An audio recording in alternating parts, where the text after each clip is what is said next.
మీరు ఒకసారి కూర్చుంటే మీ ఇద్దరు కలిసి ఏది ఆ ఫ్రేమ్ చూద్దాం, కూర్చోండి ఒకసారి. అదిరింది. దండలా మేము ఇక్కడ అక్షింతలు కూడా పెట్టామండి పుష్పాల రూపంలో. సో ఫస్ట్ ఎవరిని పిలుద్దాం ఏమండి, మేము ఇప్పటికీ చాలాసేపు వెయిట్ చేయించాము. రండి జీవి గారండి, మీ దగ్గర బంధువు ఆయన, ఆయన వస్తున్నారు చదివించడానికి. ముందుగా జీవి గారికి ఒక వేసుకోండి అందరూ. సార్ మీరు తొందరగా మాతో దండలు మార్పించేస్తే. ఎస్, అక్కడ దండలు ఉన్నాయి. Many very happy happy birthday చెప్పండి. అది మన వెడ్డింగ్ ఫార్మాట్ లో జీవి గారని మా పిన్ని వల్ల బాబాయ్ వల్ల మళ్ళీ ఎప్పుడు కలవలేదు. ఒక 2 hours ఉంటే వెళ్ళిపోతారు. నేను జీవి గారి గురించి ఒక మాట చెప్పాలి. నేను ఇంజనీరింగ్ కాలేజ్ చదువుకున్న టైంలో సినిమా హీరో అవుదాం అనుకుంటే సినిమా ఇండస్ట్రీకి ఒక కాంటాక్ట్ అంటూ ఏముండేది కాదు. సో ఐడల్ బ్రెయిన్లో ఆర్టికల్స్ చదువుతూ ఎక్కడన్నా కాస్టింగ్ కాల్ పడుతుందా అని చూసుకునే వాళ్ళం. So thank you so much. ఆ టైంలో ఈ న్యూ కమర్స్కి ఒక ప్లాట్ఫామ్ క్రియేట్ చేసినందుకు చాలా చాలా థ్యాంక్స్. మీరు ఏదో గిఫ్ట్ తెచ్చినట్టున్నారు. ఏదంటే ఒకసారి ముందు చదివించండి, దాని తర్వాత దానిలో ఉన్నది చూద్దాం. మనం చదివించాలా అంటే మొట్టమొదటిసారిగా గిఫ్ట్ అప్పటికప్పుడే ఓపెన్ చేసి చూడబడుతుంది అనమాట. కవర్లో ఏముంది అనేది. ఏది ఇవ్వండి. 100 పదాలు ఉన్నాయా? ఒక ఫోటో కోసం, ఒక ఫోటో కోసం. Thank you so much. చదువుతారు సార్, మీరు పట్టుకోండి ఇలా కాకుండా.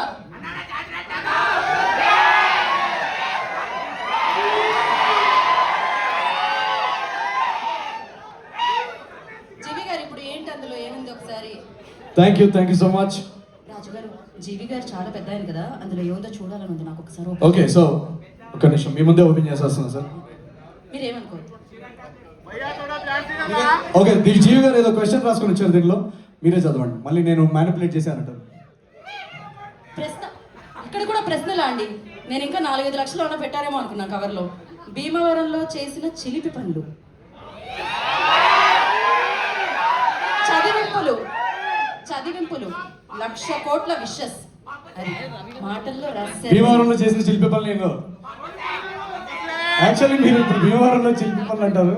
అక్కడ యాక్చువల్గా మేము భీమవరంలో ఎండల్లో షూట్ చేస్తుంటే మా ఎగ్జిక్యూటివ్ ప్రొడ్యూసర్ కానీ ఈ షూటింగ్ టైం అయిపోతుందని ఫోన్ చేయడం, జనరేటర్ 6 వరకే ఉందని చెప్పడం, లైట్ పోతుందని మా కెమెరామెన్ తిట్టడం, తొందరగా మేము స్కెడ్యూల్లో ఉన్నది ఫినిష్ చేసుకోవాలని అనుకోవడం. సో మీకు చూడడానికి భీమవరం బాల్మా ఇదంతా నాటినెస్ ఉంటుంది, కానీ దాని వెనకాల నిజంగా ఏది చెప్పాలంటే చాలా చాలా ఎండల్లో స్వెట్లో ఆ టెన్షన్లో పనిచేసి ఒకరినొకరు తిట్టుకోవడం అదే ఉంటుంది తప్ప ఇది కనిపించే కలర్స్ ఏముండవు. సో మీకు స్క్రీన్ మీద కనిపించేది చాలా ఎంటర్టైనింగ్గా ఉంటుంది, బట్ బిహైండ్ ద సీన్ మాది చాలా బోరింగ్ అండ్ చాలా చాలా సీరియస్ వర్క్ డే జరుగుతుంది. ఇంకా సెకండ్ పార్ట్ కూడా ఉంది శిల్పి పనులది. ఏంటి మీనాక్షి అంటే అక్కడ చిలిపి పనులు కాదు, అన్ని చెమట పనులే ఉన్నాయి అన్నారు. చెమట వచ్చి పని చేశాను అన్నారు ఆయన ఇప్పుడే. సో ఇప్పుడు ఇది మీనాక్షి గారికి ఎంత ప్రేమగా రాశారండి. Do you come for festivals only? Yeah, I come to celebrate the films with family and family festivals ante family cinema is family, so idi okati kalipi this is a perfect time to come. Anduke I always try and come for family, kani idi coincidence mere coincidence. Nijanga when I signed the film I have no idea when they're going to release, except Sankranti ki vastunam endukante title lone undi Sankranti ki vastunam. Kani apart from that I'm very lucky and grateful ante. That's it. జీవి గారు, మీకు ఒక ప్రశ్న. ఇప్పుడు మీనాక్షి గారు చెప్పిన ఆన్సర్లో ఎన్ని families వచ్చాయి?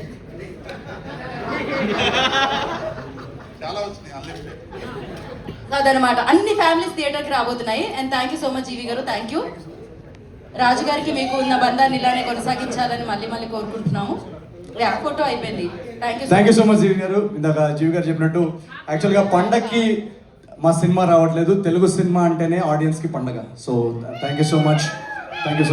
Next ఇప్పుడు కూడా మీ వైపు వాళ్ళే వస్తున్నారు. సో ఆయన అన్ని వైపులో ఉన్నారు ఈ మధ్య కాలంలో. మీ చుట్టాలు బాగా ఫేమస్ అండి. మూర్తి గారు వస్తున్నారు. మూర్తి గారు దీవించండి వచ్చి. మూర్తి గారు దీవిస్తే ఇంటికి ఒకసారి మ్యూజిక్ వేయచ్చు కదా. భీమవరం బాల్ మాస్టర్ మ్యూజిక్ వేయచ్చు కదా. అలా సార్ జాతి రత్నాలు ఎన్నిసార్లు చూసారు సార్ మీరు?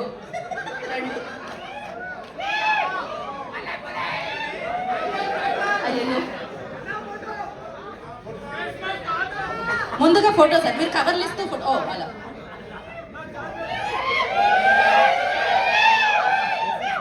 ఇప్పుడు బ్లెస్సింగ్స్ తీసుకోండి పెద్ద మూర్తి గారు.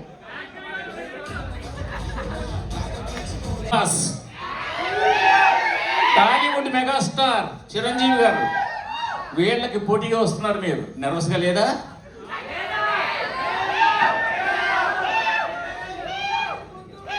ఇందాక నేను చెప్పాను కదండి, ప్రభాస్ అనేది నాది అంటే బెస్ట్ ఫ్రెండ్ సినిమా పోటీగా తీసుకుంటారు ఎవరు.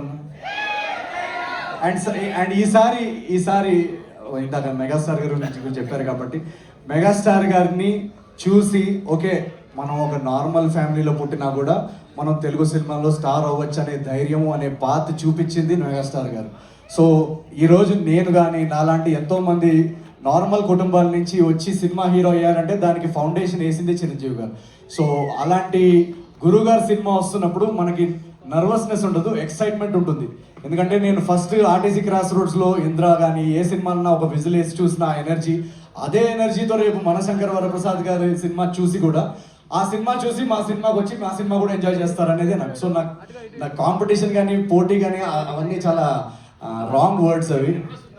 నర్వస్నెస్ నాకు పక్కన సినిమా గురించి నర్వస్నెస్ ఉండదు. మాకు నర్వస్నెస్ ఎలా ఉంటుందంటే మేము అనుకున్న సినిమా ఏదైతే మేము ఈ సీన్కి ఇక్కడ నవ్వుతారు, ఈ థ్రెడ్ ఎంజాయ్ చేస్తారు, ఈ స్టోరీ ఎంజాయ్ చేస్తారు, ఈ ఇమోషన్కి కనెక్ట్ అవుతారు అని అనుకొని తీస్తాం కదా, అది ఎంతవరకు కనెక్ట్ అవుతారనే ఒక నర్వస్నెస్ ఉంటుంది. ఆ నర్వస్నెస్ ఉంది కానీ పక్కన సినిమా ఏముంది అనేది నర్వస్నెస్ కంటే ఎక్సైట్మెంట్ ఉంది యాజ్ అ ఫ్యాన్. అంటే ఇప్పుడు ప్రభాస్ గారు నిన్న మీరు ట్రైలర్ చూస్తే కనుక రాజా సాబ్ ట్రైలర్ అదిరిపోయింది. సో ఆ ట్రైలర్ చూస్తున్నప్పుడు అబ్బా ఏంటి ఇంత అదిరిపోయింది అన్న ఒక రియాక్షన్ ఉంటుంది తప్ప నర్వస్నెస్ ఏముండదు. ఈ క్వశ్చన్ మీ ఇద్దరికి, ఈ సినిమా రిసెప్షన్ సంగతి సరే, మీ రియల్ పెళ్లి రిసెప్షన్ ఎప్పుడు ఎక్కడ? మీరు మా రియల్ పెళ్ళిలో ఉన్నారు. మీరు ఇప్పుడు ఒక 2 స్టెప్పులు ఇక్కడ వేస్తే నేను చెప్తా. మీరు మ్యూజిక్ పెడతా, నేను ఈ రాజుగారి పెళ్లి హుక్ స్టెప్ వేస్తే నేను చెప్పేస్తా. ఎందుకంటే డేట్ అనుకున్నాము, అమ్మాయి కూడా అనుకున్నాము. జస్ట్ మీరు ఒక 2 స్టెప్పులు వేస్తే మనోరే సార్, మనోరే.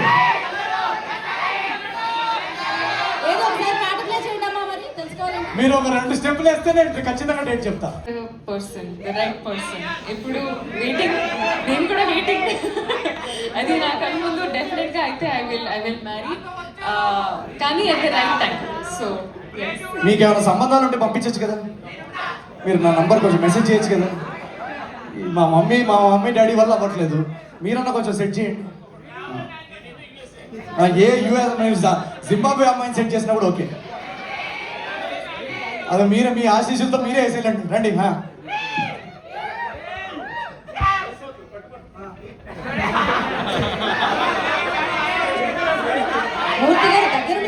సపోర్టివ్గా నా ఏజెంట్ టైం నుంచి చాలా ఎంకరేజింగ్గా ఇంటర్వ్యూస్లో కానీ మా సినిమాని వర్డ్ ఆఫ్ మౌత్ ఆడియన్స్కి అందేలా చేశారు. So thank you so much sir, thank you very much. ఏం తీసుకొచ్చారు? చదవండి. నేను అంటే మీ ఎవరు హ్యాండ్ రైటింగ్ నాకు అర్థం కావట్లేదు. మీరు అదే అందుకే నేను ముందు రాగానే, నేను ఆడిటోరియంలోకి రాగానే చెప్తే క్వశ్చన్ రాసా, నీకే రాసా, ఈ అమ్మాయికి రాయలే. కానీ నువ్వు నీ స్పీచ్లో ఇందాక నా క్వశ్చన్ ఆన్సర్ నువ్వు చెప్పేశావు. అయితే స్టెప్ వేసి వెళ్ళిపోండి. బట్ స్టిల్ దిస్ అనగనగా ఒక రాజులా, అనగనగా ఒక నవీన్ పోలిశెట్టి అన్నట్టు ఇంత గ్యాప్ ఏంటి? ఏంటిది? అనగనగా ఒక రాజులా, అనగనగా ఒక రాజు అంటే ఇంత గ్యాప్ ఏంటనా? అనే time there lived a king. Okay అట్లా త్రివిక్రమ్ గారు చెప్పినట్టు గ్యాప్ తీసుకోలేదు, అది గ్యాప్ వచ్చింది అంతే. వచ్చిందా తీసుకున్నావా అని లేదు, ఇందాక చెప్పాను కదా సార్ 2024. అది మా మమ్మీ అంటా ఉంటుంది, సినిమాలు కంటిన్యూస్గా హిట్ అవుతుంటే ఎవడో విరూపాక్ష జయించినట్టున్నాడు, అనవసరంగా నీ మీద అనవసరంగా అంత పెద్ద ఇంజురీ అయింది. బట్ అది చెప్పాను కదా, అది ఒక బ్యాడ్ ఇయర్, అది మర్చిపోదాం. ఆ గ్యాప్ అనుకోకుండా వచ్చింది. బట్ ఆ గ్యాప్ వల్ల ఒక మన లైఫ్లో ఏది టఫ్ ఇన్సిడెంట్ జరిగినా కూడా దాని నుంచి ఒక పాజిటివ్ వస్తుంది అంటారు కదా, మనకు ఆ టైంలో అది నెగిటివ్ అనిపిస్తుంది. బట్ దానివల్ల మా అందరికి, నాకు మా రైటింగ్ టీమ్కి కానీ కొంచెం మళ్ళీ రీగ్రూప్ చేసుకొని అనగనగా ఒక రాజు స్క్రిప్ట్ చాలా గట్టిగా వచ్చేలాగా వర్క్ చేయడానికి టైం దొరికింది. సో ఆ స్క్రిప్ట్ సూపర్గా వచ్చిన తర్వాతే మా ప్రొడ్యూసర్స్ వంశీ గారు కానీ వీళ్ళందరూ ఆ టైంలో చాలా సపోర్ట్ చేశారు. పర్లేదు, నువ్వు రికవర్ అయిన తర్వాతే సెట్కి వెళ్దాం, షూటింగ్కి వెళ్దాం అని చెప్పి. సో దాని నుంచి వచ్చిన పాజిటివ్ అది ఏంటంటే ఈ సినిమా ప్రీ ప్రొడక్షన్ కానీ ప్రెప్ వర్క్లో మాకు ఎక్స్ట్రా టైం దొరికింది. సో చాలా చాలా బాగా వచ్చింది సినిమా. అండ్ అది ఇంకొక క్వశ్చన్